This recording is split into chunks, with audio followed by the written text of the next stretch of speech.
Matt wakes up, invigorated, eyes glistening with hopeful anticipation. Today's the day. Even Matt's roommate Adam notices he's shining a little more brightly than normal today. His friend Liz, on the other hand, scurries into work last minute. Because the coworker that originally agreed to pick up her shift canceled, it's a regular day for her. Her coworker, Krista, feels for her. Liz works so hard in order to pay for her medical school tuition. Just after Krista gives her the latest results of her last acting audition, they are interrupted by a neighborhood friend and regular customer, Frank. Frank owns Meet Cute, a DVD rental store that currently Matt is practically the sole patron of, thanks to his obsession with romantic comedies. Matt enters the coffee shop, as if summoned by his name, excitedly bounding over to Liz and whipping out the ring in order to get her approval. But the customers in the coffee shop, those who don't know them personally, anyways, gasp and look on, thinking that Matt's about to propose to Liz. Liz is about to clear up the misunderstanding, but Matt decides to give them a show instead, fake proposing to Liz, and even lifting her out of the coffee shop, to their audience's applause. Once he sets her down, he ecstatically announces that he's finally going to propose to his girlfriend Alexis tonight, and Liz gives him her unbridled support.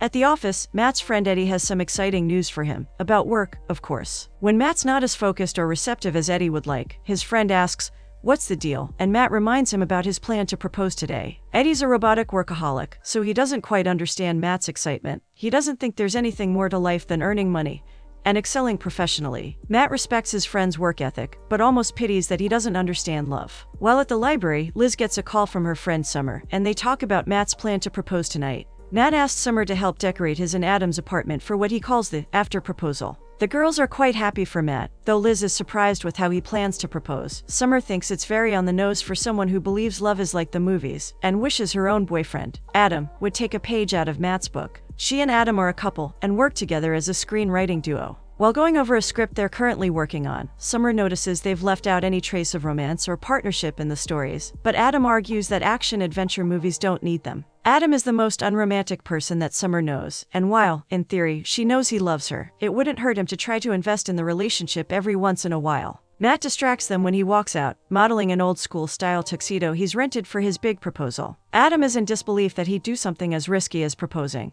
But Summer encourages Matt. She thinks the gesture is incredibly sweet. That night, Matt heads to the fancy French restaurant and sits nervously waiting for Alexis. Back at the apartment, Summer washes up and gets ready to prepare the surprise Matt asked for. While she and Adam talk, they remember their high school reunion is coming up soon, and she tries subtly dropping a hint about getting married to Adam, but he's not paying attention. The couple have been dating since high school, and Summer thinks it's more than time to move the relationship forward. But Adam seems just peaky with the way things are. Alexis arrives late to the restaurant, and is surprised at Matt's overly formal getup. After she takes her seat, he gives her a bouquet of roses for their 3rd anniversary, which she clearly forgot about, but she plays it off. A waiter arrives at their table, speaking in a forced French accent, as he introduces a violinist that begins strumming a serenade, setting a romantic, fairy tale atmosphere, just like in the movies. Matt gets down on one knee in front of Alexis, delivering his proposal with the utmost confidence, but Alexis, looking embarrassed, tries to politely decline. Matt surmises her hesitance must just be shock, and it is, but there's more to it than that.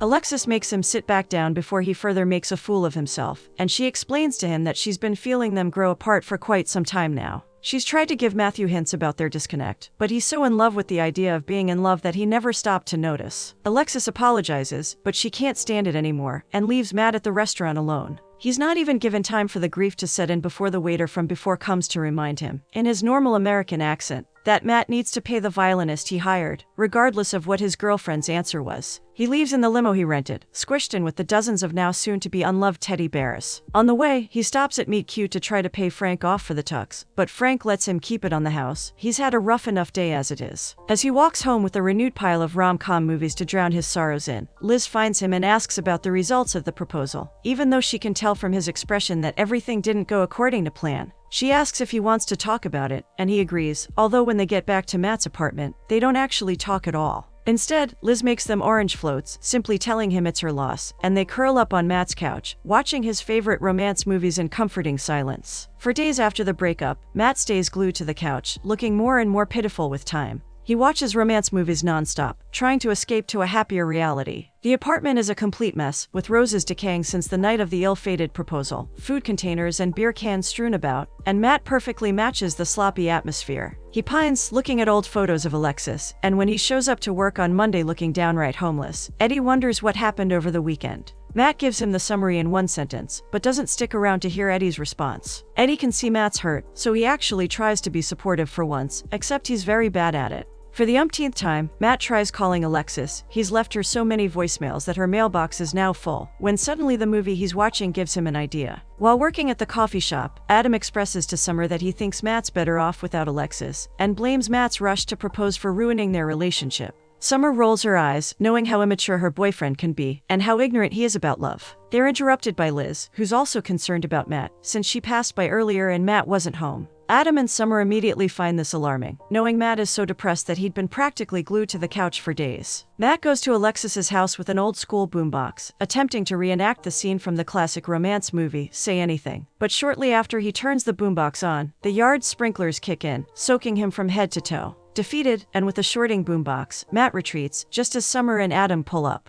They're both shocked that he would go this far. Adam doesn't sugarcoat the situation to Matt. He's looking pretty desperate right now. Summer doesn't agree with how Adam said it, but she agrees with him that Matt should leave. Matt keeps insisting he wants to see Alexis, and hearing the commotion, she comes outside. Matt immediately tries convincing her he's going to fight for her, for their relationship. He wants to get back together, but Alexis is tired, and she's hurt too. She makes it clear to Matt that she needs space, and leaves Summer and Adam to take him home. Summer texts Liz as soon as possible about Matt's worsening mental state, promising to fill her in on the details later. Matt, as if he's learned nothing, is still religiously watching romance movies, and the next day, Eddie notices that he hasn't come in for work. Finding it suspicious, Eddie goes over to the coffee shop, where he knows Matt is a regular, to do some investigating. Cutting in line, Eddie walks right up to Krista at the counter, boldly asking for Liz. Krista quickly and professionally answers him, trying to get back to her other customers, but Eddie and his ego cut in again. He goes on a self-important rant, brandishing his rank at the nearby marketing company, as a means to get Krista to give him special treatment. But Krista shuts his little argument down completely and in record time, all while maintaining her professional smile and demeanor. After thoroughly humbling him, to the amusement of all the other customers in line, she does answer his question though, and he's forced to leave, stupefied by her. Summer and Liz talk about how Matt's doing. Liz really wants to help Matt out of his funk, because he was there for her after her own horrible breakup with her ex-boyfriend Ben. She's thinking about going over tonight and surprising him with his favorite coffee, hoping maybe she can talk to him somehow. Summer thinks it's a good idea, but warns her that the last time she saw Matt, he was a complete mess. When Liz visits him that evening though, she finds Matt and the apartment are completely clean, although he is watching the same movie they watched a few days ago. She gently tries to break it to him that love is nothing like the movies, and they're basically useless, aside from making lonely people feel worse about themselves. Matt doesn't think so though. He believes his repeated study of these movies have helped him devise a foolproof plan to get Alexis back. He'll just act like he's moved on, and he's better without her. After all, in the movies, it's always after the guy gets rejected by his soulmate,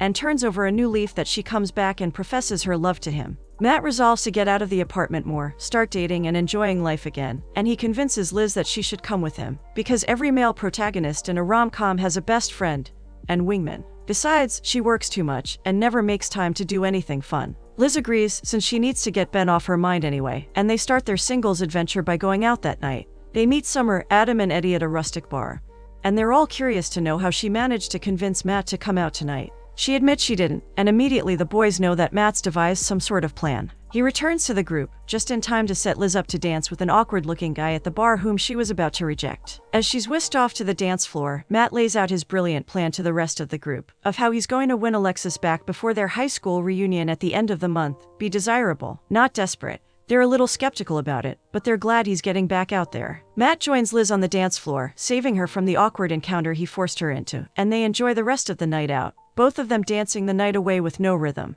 On the way home, Adam confesses he's genuinely concerned for Matt's naive outlook on love, though Summer admires his idealism. Adam just doesn't want his friend to be hurt or disappointed again, because he has such unrealistic expectations. Their conversation is interrupted when they bump into an old classmate from high school, Kelly, and her new husband. They excitedly hug and greet her, and she gives her both a story of how Adam and Summer are sweethearts, writing together since high school, and her husband accidentally creates an awkward moment when he assumes that they're married. Sensing the tension, the couples agree to catch up more at the reunion. Back at the bar, Liz tries to convince Matt to go talk to a pretty woman at the bar, but things go south when Matt buys her a very expensive drink and she walks off, barely even saying 2 words to him. Meanwhile, while Adam and Summer work on their script, he notices something wrong with Summer. Thinking she just wants some time off together, he suggests they take a night off work and have dinner together tomorrow night, which seems to cheer Summer up. As they end their night, Matt is even more determined to follow through with his plan. He has to prove Adam wrong and save face at the reunion. Liz offers to be his date, should he fail to win Alexis back in time, and the two arrange for their next outing tomorrow night. The next day, Summer arrives at the apartment to meet Adam. But he's in the shower, singing loudly and badly, and can't hear her. While setting her things down, she notices Adam's to-do list on the table looks suspiciously romantic, mentioning gifts, dinner and champagne, and Summer thinks Adam is going to propose. Unable to contain herself, she calls Liz, confiding her discovery in her. Liz thinks her theory makes sense, and she insists Summer give her all the details later. Eddie visits the coffee shop again, waiting in line this time, and tries to talk to Krista again. But he's failing miserably, he's nervous and illogical, and Krista isn't making it easy for him either, rebutting his every statement with an even wittier quip or sarcastic retort, till Eddie eventually short-circuits with embarrassment and leaves once more. The next day, Matt goes to meet Q to return a few DVDs, and notices Frank stressing out over a few bills as he enters. Matt offers to pay the late fee that he knows is due, but Frank refuses, to Matthew's protest, confessing that Meet Cute is closing soon. Times have changed, and DVDs aren't being rented like before, but Matt knows how much his father's store means to Frank, and resolves to help in any way. Matt goes to the best person he knows for the job, Eddie. Despite claiming that marketing isn't his strong suit,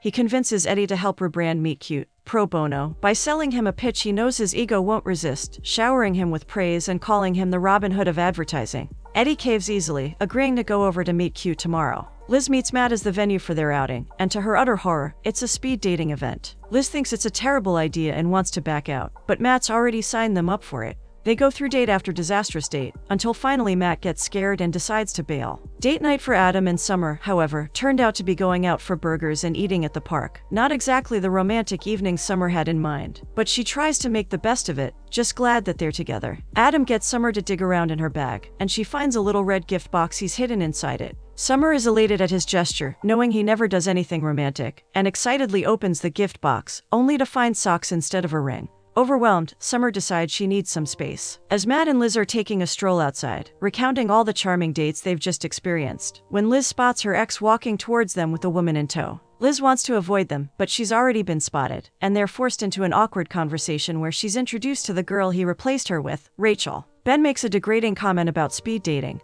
and Liz feels low, but then Matt steps in and saves the day, pretending to be Liz's boyfriend, making it appear like they just came from a work event together, and keeping her dignity intact in front of her ex. Adam finally catches up with Summer in the street, confused as to why she's upset. Summer's upfront about her disappointment, explaining what she'd originally expected, and Adam is bewildered as to why she's so obsessed with getting married. He loves Summer a lot, but he doesn't understand how the act of signing some papers and exchanging some rings would benefit their relationship. Summer is so upset about his emotional immaturity, she doesn't even bother to try to explain, bidding Adam goodnight. Matt sits with Liz as she contemplates her sudden detachment from her ex, finding it curious how at one point, you can be so enthralled by someone, and then one day, you find you're revolted by them. She wasn't exactly sure when she fell for him, explaining to Matt that love is something that happens over time. She's never particularly fancied the idea of getting married just for the sake of it, but she admits that, like everyone else, she wants real love. Matt reassures her of how amazing she truly is, reminding her that she deserves to be with someone who sees and acknowledges her worth. A few days later, Eddie meets with Frank to discuss Meet Cute's rebranding, and Krista enters the shop to bring Frank his morning coffee, which he didn't come collect like he usually does. Krista inquires what they're up to, and Frank inadvertently plays wingman for Eddie, making him look good in front of Krista when he reveals Eddie's doing the rebranding pro bono. After the encounter, Krista leaves the shop looking at Eddie a little differently. Summer shows up at Matt and Adam's apartment the next morning,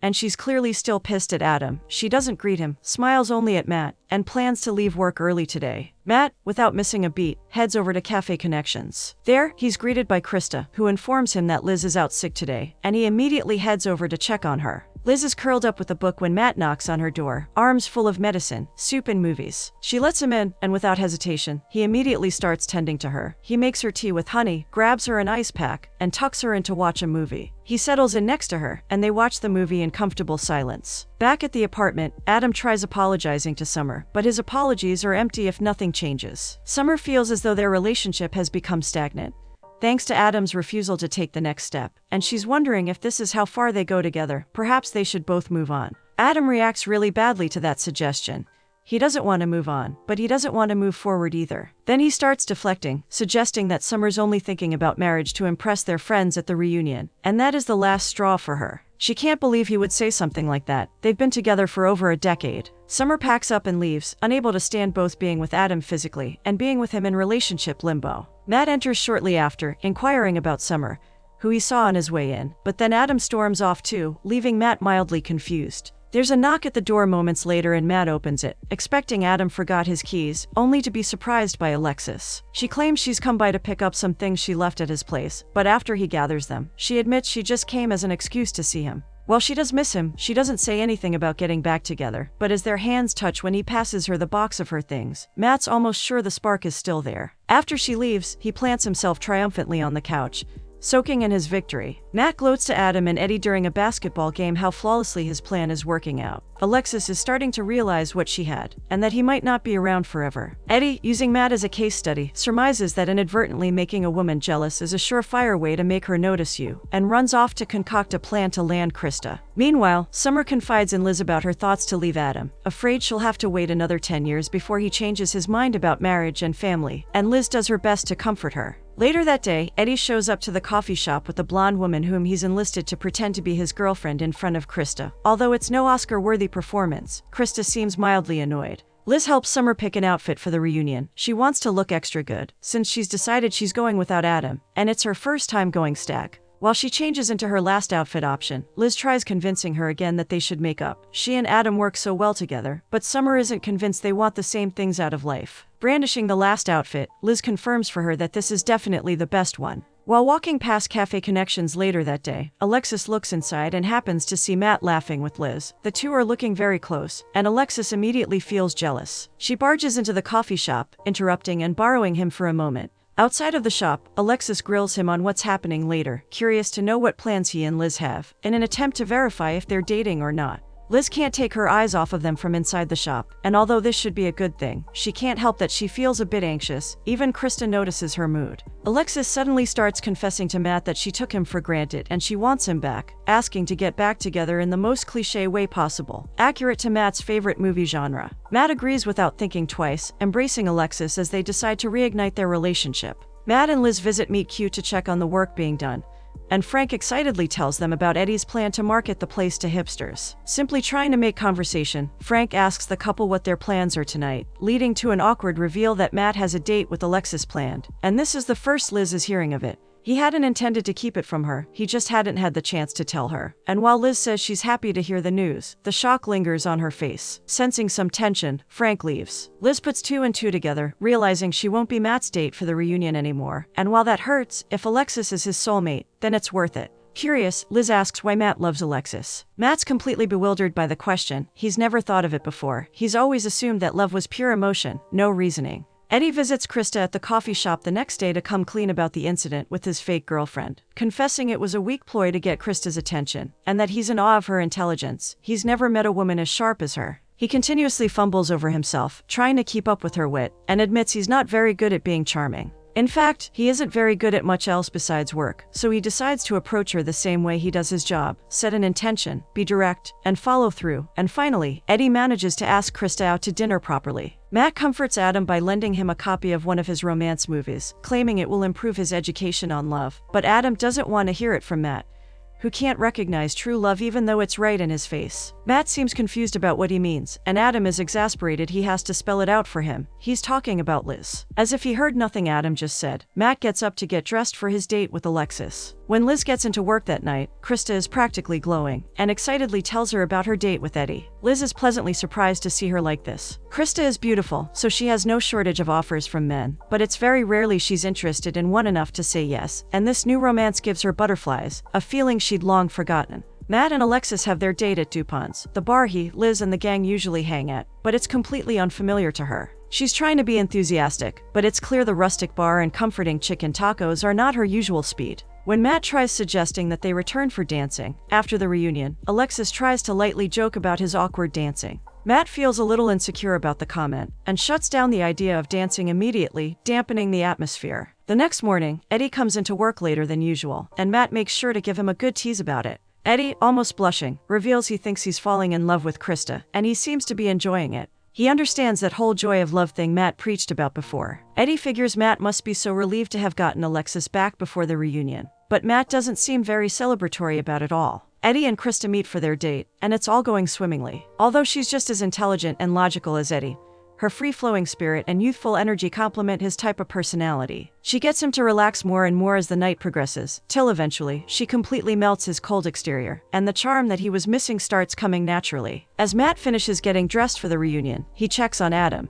who's still moping in front of romance movies on the couch. He tries once more to get Adam to come to the reunion, but he doesn't want to put a damper on Summer's night, so Matt leaves without him. He meets Summer and Alexis outside the venue, and they walk in together. Kelly and her husband greet them, immediately asking where Adam is, and Summer is forced to admit she's not sure. Adam thumbs through his high school yearbook, reading the message Summer wrote him when they were graduating. He eventually gets up and gets himself dressed, heading to the reunion. Meanwhile, Liz stares longingly at the dress she picked out for the reunion. Realizing it's useless now, she puts it away, grabs her apron, and heads into work. Adam's greeted by Kelly and her husband at the door, and sensing his urgency, they point him towards Summer. Adam walks up to Summer, introducing himself as if they've never met, and she goes with his flirtatious roleplay, listening to him tell her all about this girl he's in love with, while trying not to blush too hard. Adam gets on one knee, giving a beautiful and genuine proposal. He admits that he was only afraid of marrying her because he worried he wasn't good enough to be her husband. He recites the paragraph she wrote in his yearbook, the promise they made, and gives her his grandmother's ring, hidden in a burger bag, in true Adam fashion.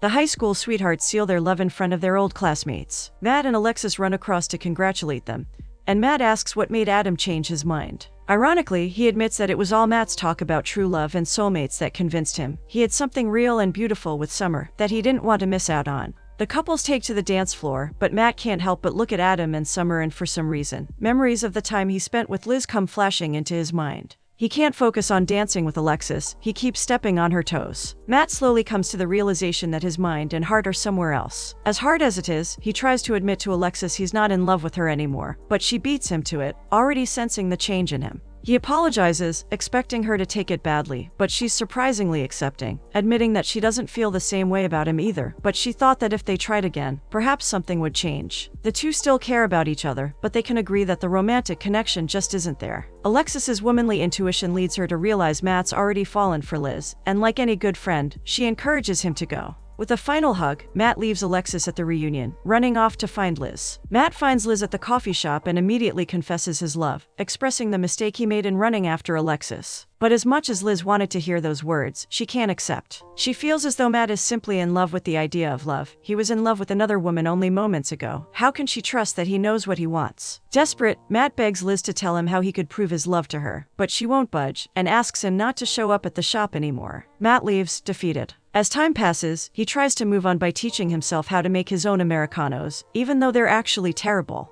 Liz can't help but look for Matt in every businessman that enters the coffee shop. The two are visibly depressed without each other, but do their best to keep busy. In their downtime though, they both still find themselves revisiting the things that remind them of each other, like cheesy romance movies and orange floats. Unable to take it anymore, Krista encourages Liz to talk to Matt, but she's as stubborn as ever. Frank tries cheering her up by asking for her assistance in setting up Meet Cute's relaunch event, and she agrees, unable to say no to Frank's jovial personality. That night, Matt arrives at Meet Cute to find Liz there, and the two realize that Frank has set them up. They catch up a little before Matt divulges the reason he's so enamored by romance movies. As a child of divorce, he didn't want to be someone who gave up on love like his parents did, but he realizes now that he should have paid better attention to who he was in love with. Liz, on the other hand, was afraid of being hurt again after Ben, so she forced herself to believe that love needed to be practical and logical, but Matt made her believe in it. It's true what Liz said about him being in love with love, but Matt admits that he has a million reasons that Liz is the right person. The couple seal their love, reuniting with a kiss. Meet Cute's launch goes incredibly well, the place is packed, and the gang's all there. Adam proudly flaunts his new fiancée, to the group's elation, and Frank gives a heart-warming speech, thanking them for all their work in keeping his father's store alive. They're interrupted by Sylvia, the owner of the new record store that's moving in next door, and she and Frank have an instant connection.